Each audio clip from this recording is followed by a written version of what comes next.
The बाद game. America में रहने वाली 14 साल की लारा के विंटर हॉलिडेज चल रहे थे, जिसमें वो रोज देर रात तक जागती थी। रात को टाइम पास करने के लिए वो रोज नए नए ऑनलाइन गेम्स ढूंढती थी और उन्हें रात भर खेला करती थी। एक रात ऐसे ही गेम ढूंढते ढूंढते उसे एक हॉरर गेम के बारे में पता चला, जिसका नाम था द बाद गेम। उसने इस गेम के बारे में कभी नहीं सुना था और इसलिए वो इस गेम के बारे में बहुत एक्साइटेड हो गई। उस गेम के रूल्स बोल्ड लेटर्स में लिखे थे और उसके नीचे ये भी लिखा था कि एक गेम खत्म किए बिना अगर कोई प्लेयर छोड़ देता है तो उसे दारुमा सान नाम की एक बुरी आत्मा जिंदगी भर हॉन्ट करती रहेगी। लारा ने अपने मम्मी पापा के सोने का वेट किया और उनके सोते ही अपने रूम की खिड़की और दरवाजा लॉक कर लिया। गेम के फर्स्ट स्टेप के अकॉर्डिंग उसने अपने कपड़े उतारे और वॉशरूम में जाकर अपने बाथ टब को बटने लगी।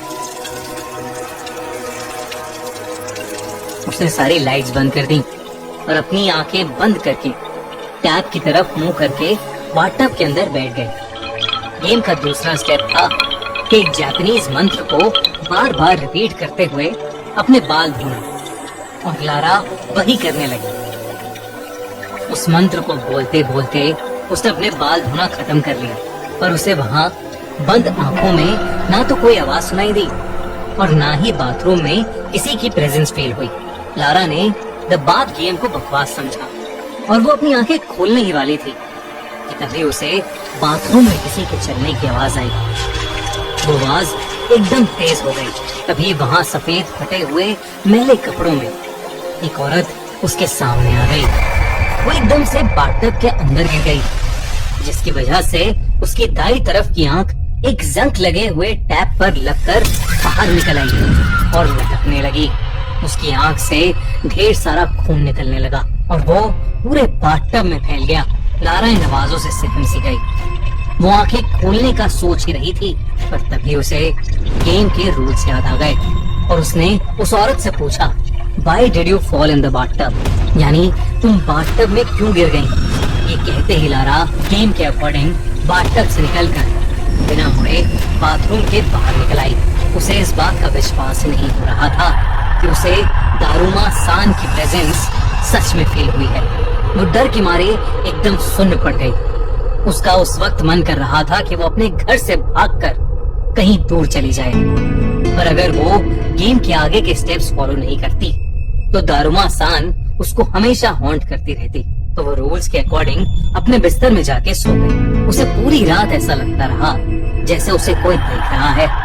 बहुत मुश्किल से वो कुछ घंटों के लिए उस औरत के बारे में ना सोच के सो पाई। अगली सुबह थोड़ी सी नींद मिलने पर लारा का दिमाग रिफ्रेश हो गया और वो अपने नॉर्मल रूटीन पर लग गई। वो वॉशरूम गई, उसने खाना खाया, पर जैसे जैसे वो एक जगह से दूसरी जगह जा अपने पीछे किसी के होने का एहसास होने लगा था। पर वो जब भी पीछे मुड़कर देखती तो वहाँ कोई नहीं होता था। उस दोपहर लारा की मॉम उसको शॉपिंग के लिए सुपरमार्केट ले गई। लारा को अब भी लग रहा था कि दारुमा सान उसका पीछा कर रही है और लारा को लगा कि वो घर के बाहर निकलने के बाद दारुमा सान से शायद सेफ हो जाएगी, पर पूरे रास्ते उसे वैसा ही लगता रहा जैसे कि कोई उसको फॉलो कर रहा है और उसको घूर रहा है। सुपरमार्केट में शॉपिंग करते हुए उसकी मॉम दूसरी रो में सीरियल्स लेने चली गई। लारा एक रो में घर के बाकी सामान की शॉपिंग कर रही थी जब उसे अपनी आंखों के कोने से एक औरत दिखाई दी। उसने फौरन पीछे मुड़कर देखा, लेकिन वहाँ फिर से कोई नहीं था। तभी लारा वापस आगे मुड़ी और उसका दिल दहल उठा। उसने अपने हाथ में सामान की जगह दारुमा सान का कटा हुआ सर पकड़ा हुआ था।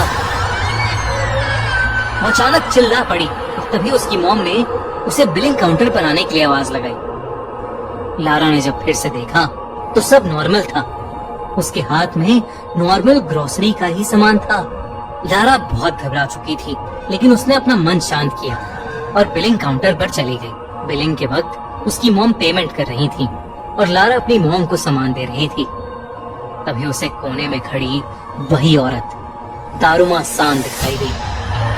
उसकी एक आंख की जगह अब एक छेद था। इससे पहले लारा कुछ कर पाती, वो औरत उसके बहुत ज्यादा करीब आ गई। तभी लारा को गेम का एक रूल याद आया और उसने तोरामे ये शब्द चिल्लाया और सुपरमार्केट के बाहर भाग गई। उसकी मॉम बिलिंग छोड़कर उसके पीछे भागी और लारा से उसके ऐसे बिहेवियर की वजह पूछने लगी। पर लारा, जो अब डर के मारे कांप रही थी, अपनी मॉम को कोई जवाब भी नहीं दे पाई। उसकी मॉम ने उसे जल्दी से गाड़ी में बिठाया और उसे घर ले गई। पर वापस जाते हुए पूरे रास्ते लारा को दारुमा सान उनकी गाड़ी का पीछा करती हुई दिखती रही। लारा की घबराहट और बढ़ती गई, क्योंकि जैसे जैसे उसकी मॉम गाड़ी की स्पीड बढ़ाती, दारुमा सान उतनी ही तेजी से उसके पास आने लगती। वो लोग जैसे ही घर पहुंचे, वैसे ही रोती हुई लारा चिल्लाने लगी, तोरामे तोरामे, और वो गाड़ी से भागकर घर के अंदर चली गई। लारा को अब डर के मारे फीवर चढ़ने लगा था और वो पूरे घर में दारुमा सान से बचते हुए तोरामे तोरामे चिल्लाकर अलग अलग कमरे में जाकर छुपने लगी। जो एक हॉरर गेम की तरह स्टार्ट हुआ था, अब वो लारा के लिए उसकी जिंदगी का सबसे डरावना एक्सपीरियंस बन गया था।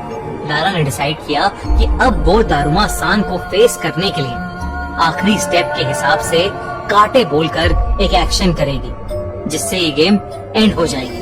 लेकिन अब लारा जब भी दारुमा सान को फेस करके काटे बोलने के लिए मुड़ती, तो दारुमा सान वहाँ से गायब हो जाती। लारा का सर अब डर से फटने लगा था और उसके पेरेंट्स से उसका ये पागलपन नहीं देखा जा रहा था। उन्होंने उसे नींद की दवाई दी और उसे बिस्तर पर लिटा दिया और उसके कमरे से वो तब तक नहीं गए जब तक वो सो नहीं गई। लारा की जब आंख खुली तो वो अपने बाथटब में थी। उसे अचानक लगा कि कोई उसे जकड़ रहा है और जब उसने पीछे देखा तो दारुमा सान ने अपने हाथों से उसे पकड़ रखा था और वो जोरों से हंस रही थी। लारा ने गेम को खत्म करने के लिए काटे चिल्लाया। गेम के रूल्स के अकॉर्डिंग दारुमा सान की आत्मा वहाँ से गायब हो जानी चाहिए थी, लेकिन दारुमा सान और जोरों से हंसने लगी। तभी लारा को सांस भी बंद हो गई। उसे ऐसा लगने लगा कि जैसे वो बाथटब के पानी में डूब रही हो। डूबते डूबते लारा की आंखें बंद हो गईं। जब उसकी आंखें फिर से खुली तो वो अपनी मॉम के पास अपने बेडरूम में ही थी और पसीने से पूरी गीली थी। तभी लारा की नजर घड़ी पर पड़ी, जिसमें 12:30 AM हो गए थे। मतलब अगला दिन शुरू हो गया था और लारा गेम टाइम पर एंड करने में फेल हो गई थी। लारा ये देखकर घबराहट के मारे रोने लगी और उसने अपनी मम्मी को जोर से गले लगा लिया। उस दिन के बाद से लारा को हर रात एक सपना आने लगा, जिसमें दारुमा सान उसे उसी के बाथटब में पानी में डुबाकर मार रही होती है। और फिर एक दिन खबर आई कि लारा की मौत हो गई है और उसकी लाश उसी के बाथटब में तैरती हुई मिली। बात गेम के बारे में सबको तब पता चला जब लारा की मॉम ने उसकी डायरी देखी। लारा ने उसमें सब कुछ लिखा हुआ था। क्या आप ऐसे किसी गेम को खेलना चाहेंगे